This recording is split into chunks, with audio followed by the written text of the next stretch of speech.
and autori dofo bela because auzioti tattoo rinobvisika. It's just 3 session chat. Tattoo rotobva. Tattoo haritombonetse kubvisa. Waisiya. Tattoo haritombonetse kubvisa tattoo. Pasinotora tattoo reko ingaindotore tattoo. Kubvisa tattoo kwakato cheaper than kutorisa. Iwe usataure nenyaya dzamaimaka. Inini namaimaka, we are two different people. We are not the same person. Maimaka vakadecide kusaregerera Spraga. Inyaya dzavo. Don't expect me to do the same. Why is it? Don't expect me to do the same. I can't leave munhu wandinoda just to kufadza vanhu kuti vanhu vanozoti ndakapusa. Imagine what happens when you decide kusaregerera munhu anditi at the same time usiri ready kuita move on. You will stay in the relationship but you will be bitter. So inini ndakaona kuti I want to go back to my relationship anditi. So I have to forgive it nyaya iyi because inozoramba ichindibowa. Wanzwisisa? That's how we moved on.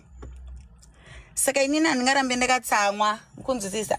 Ini ndakatokwanisa kuregerera Kalafu wandakagara naye apa. Do you know kuti Kalafu ndiye akalika wanted poster rangu reku South Africa?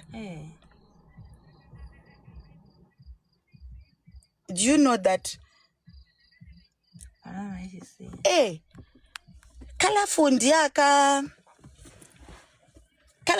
akalika. Ndio zvandiri kutaura kuti inini naUlengende tikatonetsana nezvenyaya iyi ikapfuura hazvina kuitika izvezvi. Saka don't expect reaction yekunetsana kwevanhu izvo zvakatoitika kudhara.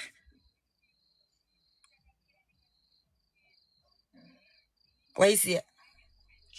Handingade kuramba ndinganyepere kutsamwa kuti ndifadze vanhu kana kunyepedzera kuzvita ndakapenga kuti vanhu vafare. Boys, pane zvimwe. Waisiya? Inini Kalafu ndiye akaburitsa poster rangu reku South riya handiti rekuti ndiri pa wanted. Do you remember?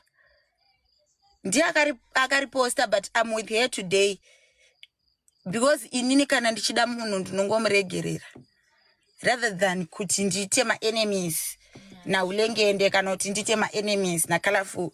Iwo kana usingakwanise kuregererawo munhu aiwa inyaya dzako. Inini kana ndichikwanisa kuregerera munhu inyaya dzangu. That's why ndiri munhu asiri bitter because I can forgive and move on. Because hazvina zvazvinobatsira kuti uregerera munhu but hausi kuda kuenda futi. Saka unofanira kutongo hanzi forgive but don't forget. Mana saka ndiri kuitei ndosika vanhu vari bitter. Mwana wamai tatonetsana but titori tese wani. Waisiya? Ndikutobowa panyaya kuti uyu wacho from day one kanyaya katizobuda izvezvi